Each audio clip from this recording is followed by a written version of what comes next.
Allô, allô, on est vendredi après-midi et j'ai un feu sauvage là. J'ai jamais eu de feu sauvage en haut. Normalement, quand j'en ai, c'est en bas là.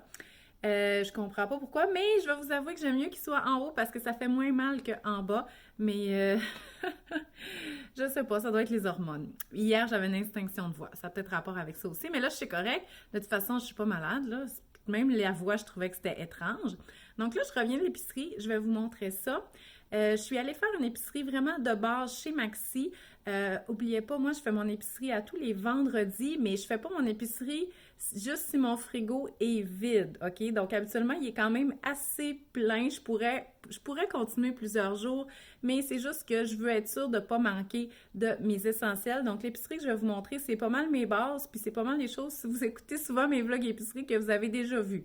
Donc, ça m'a coûté moins de 100 $ et j'ai déjà, moi, des protéines à la maison, donc je serai en mesure de créer un menu de la semaine avec mon épicerie de base. C'est ce que je vais essayer de faire. Par contre, s'il me manque des ingrédients, ce que je veux jamais qu'il m'arrive, mais là, ça serait pas grave parce que Jasmine, mon assistante de maison ou ma nounou, appelez ça comme vous voulez, va être là demain, donc samedi. Fait que si jamais j'ai des petites commissions à faire, ben je peux y aller acheter juste les deux, trois affaires qui me manquent finalement pour compléter mon menu de la semaine parce que je vais avoir une deuxième personne à la maison. Mon Dieu, si vous saviez à quel point avoir une deuxième personne dans la maison, c'est pratique. Je pense que quand on vit en couple puis qu'on est deux tout le temps, d'avoir cette liberté-là de pouvoir partir sans avoir à s'occuper nécessairement de gérer les enfants, juste aller faire une commission ou aller prendre une marche ou faire autre chose dans la maison alors que tu laisses pas les enfants lousses dans une autre pièce ou un autre étage, c'est vraiment super. Fait qu'elle vient 2 à 3 fois par semaine, donc là, ça va être sa deuxième fois. Et je lui ai laissé bien du ramassage à faire parce que c'est ça sa principale tâche. Fait que je me suis dit, non, regarde, c'est pour ça que je suis allée chercher de l'aide. J'ai ça ramasser. Je fais le minimum, mais c'est ça. J'ai pas pris de temps là, depuis qu'elle est venue mardi pour faire du gros ramassage, autre que celui-là que les enfants font et celui-là que moi je fais, bien entendu, parce que je cuisine à tous les jours et tout ça. Donc, voilà. Fait que c'est ça que je voulais vous dire pour mon épicerie. Donc, je vais vous montrer ça. Et demain, on va aller s'acheter un sapin de Noël. Donc, moi, j'ai jamais eu de sapin de Noël naturel. J'ai un gros sapin qui est au grenier, qui est gros, puis une fois déployé, je trouve qu'il prend quand même de la place. Puis moi, c'est pas que j'aime pas les décorations, mais je suis pas très bonne là-dedans. Puis ça inclut aussi le sapin de Noël. Fait que je le laisse toujours décorer par les enfants. Oui, OK? Fait que vous avez une idée où est-ce qu'ils sont les lumières, puis où est-ce qu'ils sont toutes les boules, sont toutes à la même place. Puis là, vous allez me dire, ben oui, mais fais-le. Ça me tente juste pas. C'est vraiment pas. Faire le sapin, c'est vraiment. J'aime ça quand il est fait, puis c'est Josué qui le faisait. Mais placer les lumières, puis tout ça, ça me rend folle. OK? Tout ce qui a rapport avec la décoration, c'est vraiment pas ma force, puis c'est même pas un intérêt que j'ai vraiment. Fait que je vais acheter juste un petit sapin, là, genre 4 pieds, que, bon, ça va être moins loin à décorer, puis que les boules vont être assez tout le tour parce qu'il est pas très haut. Et aussi, c'est que je veux pas avoir à l'entreposer. Donc, je vais y aller avec le naturel parce que quand le temps des fêtes est fini, on met ça sur le bout du terrain, puis il y a un camion qui passe le chercher. C'est-tu pas extraordinaire? Donc, voilà. Fait que ça va être ma première fois qu'un sapin naturel, puis je sais que ça sent bon et tout ça. Fait que ça me motive quand même. Et aussi, qu'est-ce que je voulais vous dire pour Noël? Pardon. Mais c'est sûr que pour moi, l'annonce qu'il n'y a pas de temps des fêtes, ça n'a rien changé parce que j'avais décidé de toute façon de ne pas aller au Saguenay. Puis comme je vous disais, vu que j'ai pas de famille ici, pour moi, il n'y avait pas de réveillon de Noël, c'était juste moi et les enfants. Et donc, pour moi, cette annonce-là n'a rien changé, mais je comprends que pour beaucoup, euh, ça a été un choc. Pardon. Donc, je suis de tout cœur avec vous, les personnes qui, tous leurs plans de temps des fêtes sont tombés à l'eau. Et j'ai eu une question aussi concernant les cadeaux. Puis là, il faut que je réponde vite avant que ma fille rentre dans la maison. Qu'est-ce qui arrivait avec les cadeaux du Père Noël? Est-ce que j'avais déjà fait à croire au Père Noël pour les enfants? En fait, j'ai jamais vraiment été très, très intense dans l'histoire du Père Noël. Donc, ils savent que ça existe parce qu'ils voient des films, mais il y avait jamais vraiment reçu des cadeaux du Père Noël ou laisser des biscuits du Père Noël, des choses comme ça. Mais j'ai jamais dit qu'il n'existait pas non plus. J'ai dit, dans le fond, pourquoi ils n'ont pas de cadeaux du Père Noël? C'est pas parce qu'ils ont été pas sages, mais c'est parce que le Père Noël, il travaille quand même en collaboration avec les parents. Puis quand c'est le désir des parents de diminuer la surconsommation, ou que le cadeau des fêtes, c'est plus de passer du temps en famille, ben le Père Noël, il comprend ça, puis il va pas aller à l'encontre des parents. Fait que c'est comme ça que je m'en sauve pour continuer la magie des fêtes et du Père Noël, même si je fais pas vraiment de cadeaux. Fait que j'avais eu cette question-là, donc je trouvais que c'était important de vous répondre. Donc là, je vais vous montrer mon épicerie. Quels sont mes aliments de base que j'achète à chaque semaine? Du yogourt, donc il me restait du yogourt nature, donc j'ai pris aromatisé. Là, il était à 2,68. Des fois, il était à 1,88 ce yogourt-là. J'ai mal fait mes devoirs les semaines qu'il était à 1,88 d'en faire des petites réserves parce que ça dure quand même longtemps. Mais bon, c'est pas la fin du monde. Au moins, c'était pas 4 $. J'ai racheté des légumineuses, pas parce qu'elles étaient en solde, mais parce que celles que j'avais achetées la semaine passée, on les a mangées. J'avais plus de papier parchemin. J'ai vu ça à côté des caisses, puis ici, le papier... Le scotch tape, comme dirait Louise, ça disparaît, OK? Fait que j'aime bien en avoir une petite réserve. Mes 2 bananes, donc j'en ai des vertes là, puis là-bas j'en ai des jaunes parce que j'aime avoir plusieurs degrés de mûrissement. J'en achète toujours aussi des biologiques et des pas bio parce que c'est souvent celles-là qui sont jaunes, mais parce que moi, les valeurs associées à la banane biologique et à la plantation des bananes, ça me tient vraiment à cœur. Ça, c'était juste 1 $ et c'est les bagels cheap qu'on achète. C'est pas les meilleurs au goût, mais ça fait la job. Donc, moi, je les congèle de toute façon parce que des bagels de Montréal, ceux qu'on préfère habituellement, c'est 4 $ le paquet. Donc, j'achète des bagels de Montréal juste quand je prévois faire un repas de bagels avec du fromage à la crème, du saumon fumé. Mais pour le déjeuner, là, des bagels de même ordinaire, c'est bien correct. Donc, le concombre anglais était 1 $ chez Maxi cette semaine. Donc, j'en ai acheté. Ça aussi, la couronne de brocoli était à 1 $. Les petits pitas sont toujours quand même assez économiques, les sans nom. Donc, moi, je les congèle et ça va pour les lunchs avec mon dépanneur du thon. Puis là, je suis vraiment déçue parce qu'on dirait que le thon, là, je ne l'ai pas, là, mais imaginez la petite boîte de thon aromatisé là, que je donne toujours à Louise pour les lunchs. La sans nom, je pense qu'ils en font plus parce qu'il y en avait plus sur les tablettes. Fait que j'étais vraiment triste. Bon, champignons, les raisins, j'ai fait un imbattable du Super C parce qu'il était à 98 sous la livre, puis je prends des gros sacs. Mais je vous le dis, là, je pense qu'il m'a coûté 5 $ ce sac-là. Imaginez s'il n'était pas à 98 sous. Mon fromage à la crème pour la trempette chaude et les bagels. Là, ça, c'est vraiment du lait bizarre parce qu'il n'y avait plus de sac de lait. Le sac de lait que j'achète d'habitude. Puis j'aurais pu acheter du lait 2%, mais à toutes les fois que j'achète du lait 2%, Agathe, elle me dit « Maman, il est pas bon le lait. » Puis, tu sais, elle a raison. Nous, on prend du 3,25 là, parce que il n'y a jamais personne qui me dit « Pourquoi tu prends du 3,25 » C'est parce que c'est lui qu'on préfère, OK? C'est vraiment lui. C'est pas parce que j'ai des jeunes enfants et tout ça, parce que tous mes enfants ont en haut de 2 ans. On pourrait très bien avoir du 2%, mais on préfère vraiment ça. Moi, dans mon café au lait, je trouve que ça goûte crémeux. Donc... moi, c'est lui que j'aime. Fait que là, j'ai ce drôle de gros format cette semaine, mais en tout cas, c'est juste 30 sous de plus que les sacs. J'ai acheté du beurre d'arachide régulier, là, du commerce, croquant, parce que demain, je fais des bonbons patates dans ma vidéo de cuisine en direct sur Facebook. Et moi, c'est celui que je préfère là, dans les bonbons aux patates. Mais c'est sûr que celui que je préfère sur mes toasts, c'est le beurre d'arachide naturel de 1001 noix. Mes petits pains hamburgers, ils étaient 1 $, donc j'aime toujours les avoir au congélo. Là, j'ai acheté une grosse longe de porc parce que je trouvais qu'elle était grosse puis que dans le temps des fêtes, je pourrais faire 2 repas avec ça. Et j'ai vu des recettes festives de Ricardo qui sert le porc comme pour le réveillon. Fait que je me dis, bon, je pourrais cuisiner le porc d'une façon qui est plus festive que juste... à l'asiatique ou des affaires régulières. Bon, fait que là, dans les petites gâteries de la semaine, j'ai acheté ça. C'était à 1,88 $. Fait que c'est à peu près le seul moment que j'achète des Goldfish quand c'est en spécial. Puis j'ai acheté ces céréales-là. Des fois, les enfants me demandent pour des céréales de couleur, puis je dis non parce qu'on mange pas ça régulièrement. Mais là, cette boîte-là était à 2 $. Mais surtout, là, je trouvais que ça me faisait penser aux céréales de couleur qui servent dans le café des restaurants Barley, bar à céréales. Ils servent des cafés lattés puis ils mettent des céréales de couleur dessus. vous irez voir sur Instagram, moi ça me fait capoter, puis je suis déjà allée dans ce restaurant-là, puis c'est vraiment bon à la fin manger les céréales avec le lait, en tout cas. Fait que avant même de les donner à mes enfants, je vais en mettre dans un pot juste pour moi, pour me faire des cafés aux céréales, comme chez Barley. Et cette semaine, dans une de mes salades au bocal que j'ai commandé, il y avait des petites nouilles comme ça, puis là, tous les enfants voulaient mes petites nouilles. Fait que j'ai acheté ça, c'est des petites nouilles sèches frites qu'on peut ajouter là sur une soupe asiatique ou sur un sauté. On aime les garnitures croquantes, puis je trouvais que ça faisait différent des choses qu'on a à la maison. Donc, je les ai achetés, des tortillas, des poivrons. J'ai fait un imbattable sur la caisse de clémentine. Là-dedans, j'ai ananas, petite tomate, un pain baguette, puis un cantalou. Donc, c'est pas mal ça, mon épicerie de base. Fait que c'est sûr que je peux pas vous dire « Ah oui, je vais faire ça avec ça, oui, je vais faire ça avec ça », parce que ça, c'est vraiment des aliments de base. Il n'y a pas tant de fruits et légumes, n'oubliez pas, j'ai encore des oranges, j'ai encore des pommes, j'ai des fruits congelés aussi.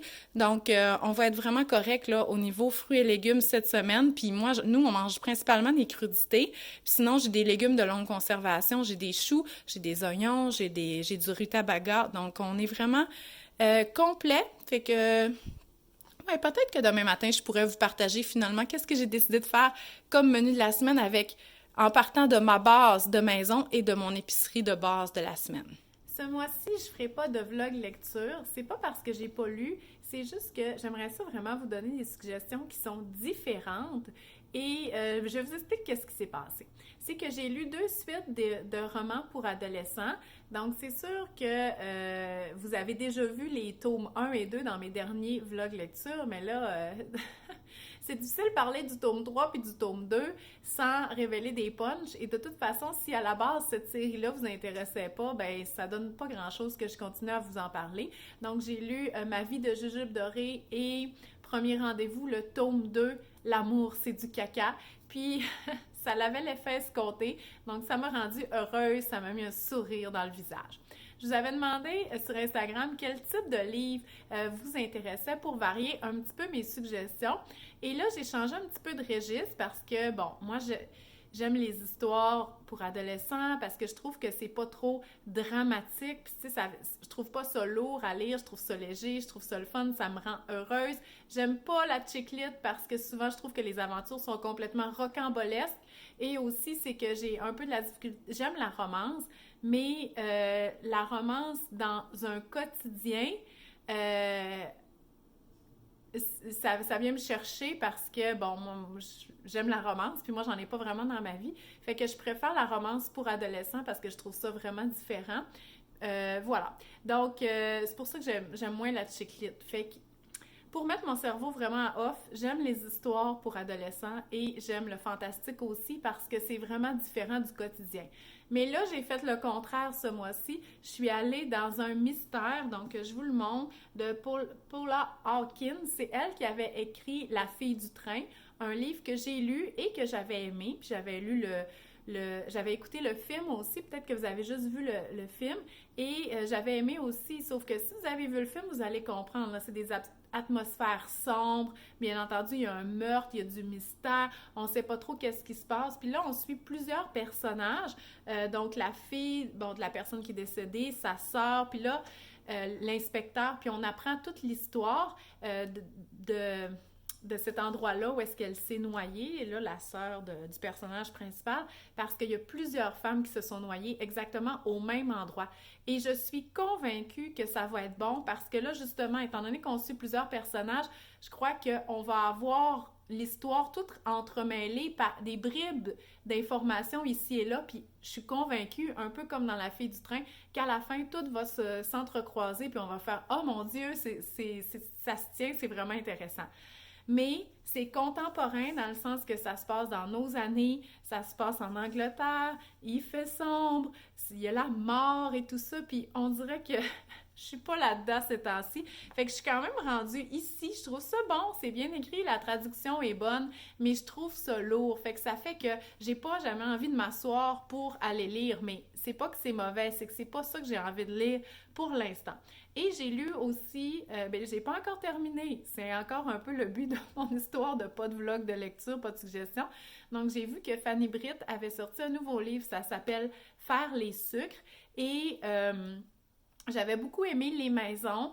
Je vous le suggère si vous avez jamais lu Les Maisons de Fanny Britt, c'est excellent. Donc, une très belle suggestion de lecture.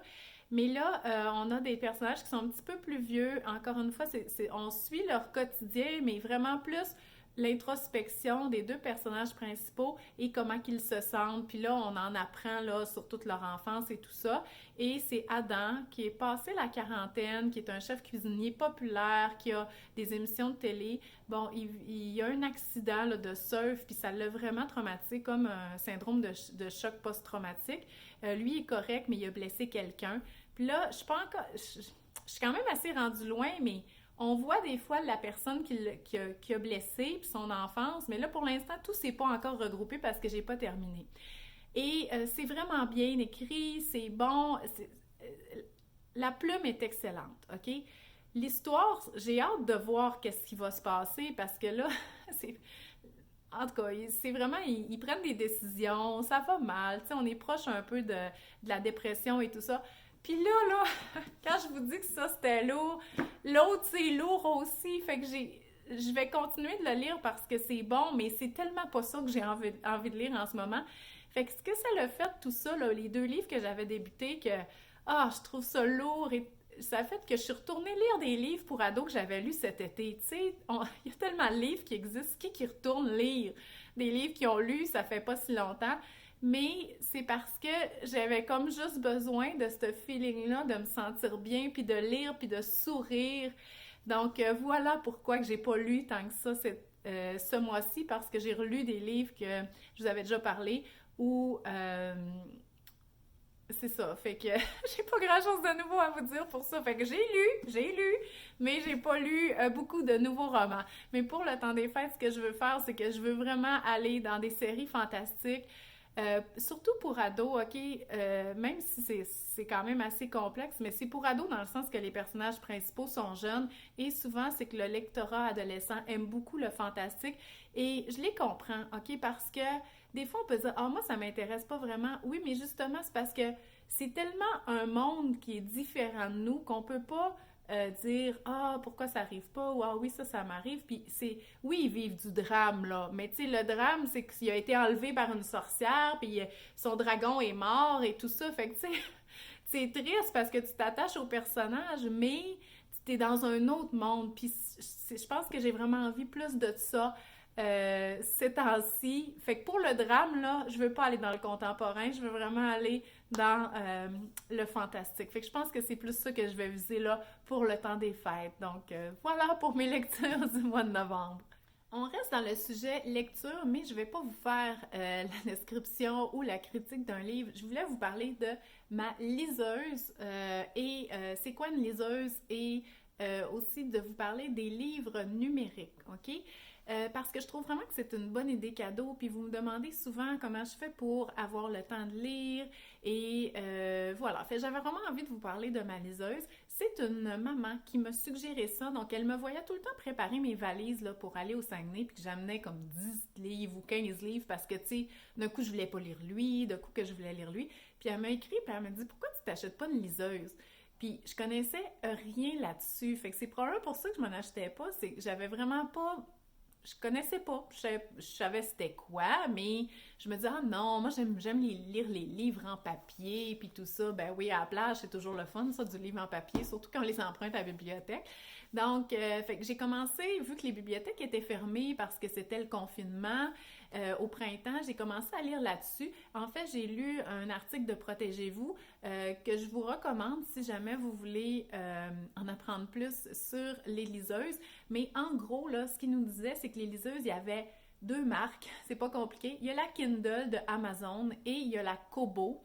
Et les deux sont pareils dans le sens que ça sert à lire des livres numériques, mais ça fonctionne différemment parce qu'ils lisent pas le même format de livre. Puis ça, c'est important de savoir ces différences-là, que je vais vous expliquer aujourd'hui, parce que ça va, si vous voulez acheter vos livres, principalement en anglais, probablement Kindle de Amazon, ça serait parfait pour vous. Mais si vous voulez emprunter des livres numériques à la bibliothèque ou acheter des livres en français sur toutes les librairies où est-ce qu'ils ont des livres en français ou sur les libraires, ben la liseuse Kobo va probablement être plus adaptée à vos besoins. Mais les deux sont vraiment équivalents et similaires. Donc, c'est quoi une liseuse? C'est un petit appareil électronique qui ressemble à ça. Donc là, vous voyez, ça ressemble vraiment à une page et on peut bien sûr régler l'éclairage, mais c'est pas une tablette, OK? Dans le sens que vous pouvez juste lire vos livres numériques là-dessus. Vous pouvez, ben oui, vous pouvez aller sur Internet parce que c'est connecté à la boutique Kobo ou Kindle là, pour acheter vos livres, mais vous pouvez pas aller sur Facebook, ça, il n'y a pas d'application, c'est pas une tablette. Aussi, l'éclairage est vraiment différent. C'est pas l'écran bleu ou le rétro, oui, c'est rétro-éclairé, là, tu peux lire dans le noir, mais c'est pas du tout le même type de lumière qui va stimuler notre cerveau et nous empêcher de dormir. Aussi, et ça, là, c'est vraiment l'avantage, contrairement à des pages en papier, en plein soleil, l'été, mon Dieu, ça, là, ça repose tellement les yeux. J'ai essayé, je connaissais pas ça, fait que j'ai toujours lu, même dehors, des livres en papier, mais là, j'ai lu là-dessus cet été, puis après ça, j'ai relu un livre, puis j'étais comme wow, c'est sûr qu'avec des lunettes de soleil, ça serait moins pire, mais la page blanche qui te reflète dans le visage, de toute façon, ça, c'est pas bon pour les yeux non plus, ça avait rien à voir. Fait que ça, là, vraiment, pour la lecture dehors, l'été, à la plage, je le recommande vraiment. Mais voilà. Donc, fait que c'est ça. Fait que c'est pas une tablette. L'éclairage, c'est pas quelque chose qui va nous empêcher de dormir comme le ferait une tablette. Et c'est que c'est un petit format, mais ça peut contenir là, des milliers de livres numériques. C'est pas une blague, là. Je pense que ça peut contenir, tout dépendamment de combien de gigs, mais c'est comme 3000 ou 4000 livres ou même 6000 livres.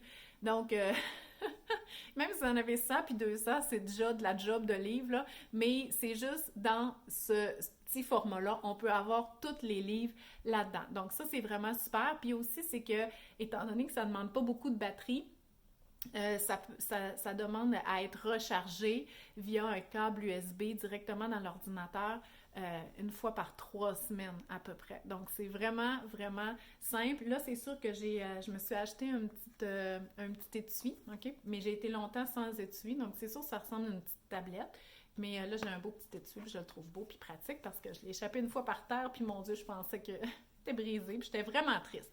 Qu'est-ce que j'aime le plus de ma liseuse, à part pouvoir aller à la plage, à part avoir juste une liseuse puis avoir plein de livres dedans, c'est l'accessibilité, OK? C'est que souvent, moi, quand j'entends parler d'un livre ou quand je vois qu'il y a un nouveau livre, ben je le veux tout de suite. Puis tout dépendamment où est-ce qu'on est, ou si on fait souvent des courses, ou même si on le commandait sur Internet, ben il y aurait quand même un délai.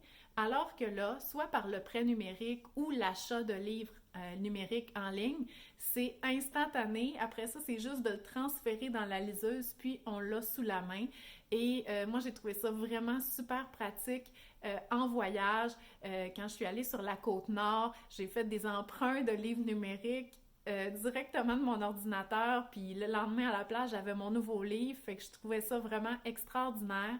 Et aussi, c'est pas l'idéal, là, mais on peut mettre des livres de recettes là-dessus parce que ça lit aussi le format PDF, mais c'est petit, OK? Fait que c'est pas vraiment l'idéal, là. Si on veut cuisiner avec des livres numériques, c'est sûr que c'est mieux avec une tablette parce que ça en plus c'est en noir et blanc, ok? Donc voilà, sauf que j'aime bien avoir mes livres numériques aussi là-dessus parce que des fois c'est juste de regarder la recette vite puis je trouve que ça fait la job. Donc maintenant, comment choisir entre le Kobo et le Kindle? Donc moi j'ai fait le choix de prendre la Kobo parce que je voulais emprunter des livres à la bibliothèque et ce format de livre-là, c'est le EPUB, ok? EPUB. Et une liseuse Kindle de Amazon ne lit pas le format EPUB. Donc moi, c'est pour ça que j'ai choisi Kobo. Même si je lis quand même en anglais, ben Kobo, qui est comme ils ont une boutique de livres. On peut acheter les livres aussi là, en anglais, puis ils ont beaucoup plus de choix en anglais. Puis les prix, c'est quand même assez similaire aux livres numériques Kindle de Amazon. C'est juste que des fois, il n'y a pas comme les méchantes soldes que tu peux avoir un livre pour 1,99$, il n'y a pas ça. Mais sinon, on peut avoir tous les livres en anglais. Au niveau du prêt pour une Kobo, sachez que toutes vos bibliothèques, OK? Toutes vos bibliothèques, là, vous avez probablement à moins que ça soit vraiment une petite bibliothèque, mais je suis prête à dire presque toutes les bibliothèques ont des licences avec prêtnumérique.ca. Donc, vous avez accès à un catalogue de livres numériques de tout style, là, autant des romans, des livres pour enfants, des albums, que vous pouvez emprunter. Puis c'est un vrai emprunt, là. Donc, c'est 3 semaines, puis après 3 semaines, même que si vous cliquez sur votre livre, il n'est plus là. OK? Il faut le réemprunter pour pouvoir l'avoir. Et ils ont certains livres qui ont juste un exemplaire, puis il y en a d'autres qui en ont 9, puis que c'est super populaire. Si jamais votre bibliothèque ne l'a pas, sachez que la Bibliothèque des Archives nationales du Québec, BANQ, vous pouvez, et vous avez le droit, c'est votre bibliothèque nationale, de vous faire un compte, même si vous irez jamais parce que vous êtes loin de Montréal, par exemple, vous pouvez avoir un compte gratuitement. Une fois que vous avez créé votre compte sur la grande bibliothèque, bien, ils ont une licence prêt-numérique avec vraiment beaucoup plus de livres là, que certaines bibliothèques, mais aussi plus d'exemplaires par livre. Mais c'est quand même assez populaire, là. Des titres très populaires, comme par exemple, ça m'a fait capoter, je l'ai réservé à ma bibliothèque, le prêt numérique à ma bibliothèque.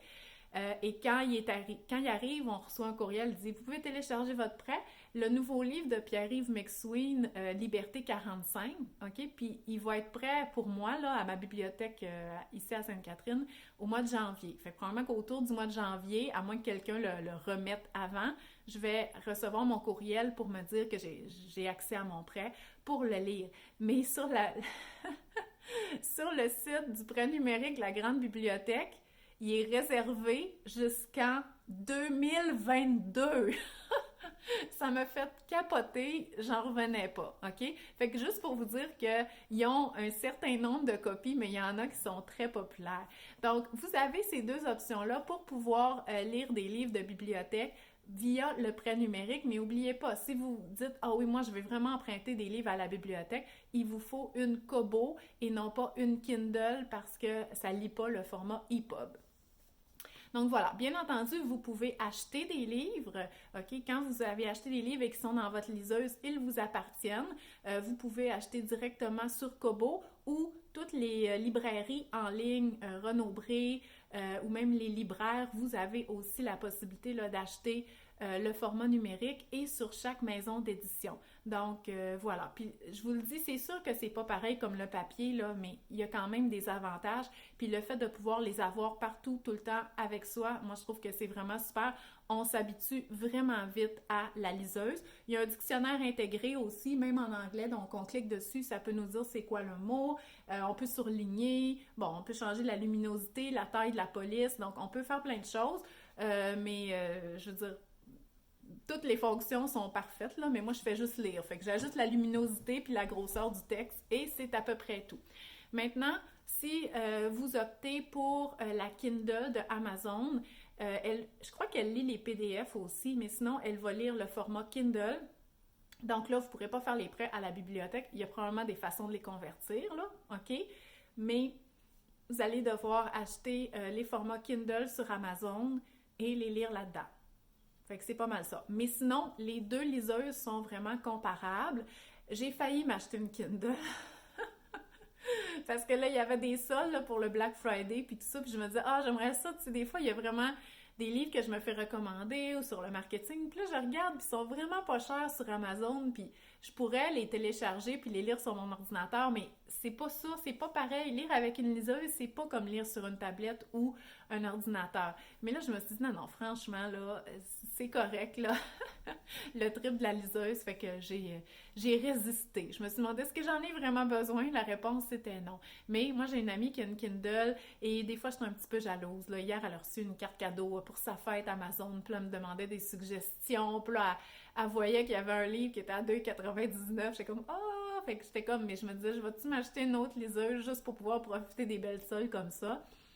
Non, peut-être pas. Donc, voilà. Fait que voilà pour la liseuse. Fait que moi, je suis vraiment contente de mon achat. C'est quelque chose, bon, je lisais de toute façon, mais là, le fait de pouvoir la traîner partout, même à la plage, bon, c'est sûr, celle-là n'est pas résistante à l'eau. Moi, j'ai la Clara HD, donc il y a plusieurs sortes. Si vous voulez vraiment choisir le modèle, ben c'est là que je vous recommande l'article du Protégez-vous. Mais celle-là, le prix régulier, c'est 149, mais il y a toujours façon de l'avoir moins cher. Donc moi, je pense que je l'ai payé 110 et c'est un achat que je ne regrette vraiment pas. Fait que moi, je consomme pas beaucoup d'affaires, mais quand je fais un achat, je m'informe et je l'utilise vraiment. Fait qu'elle est vraiment rentrée dans son argent, ça c'est certain.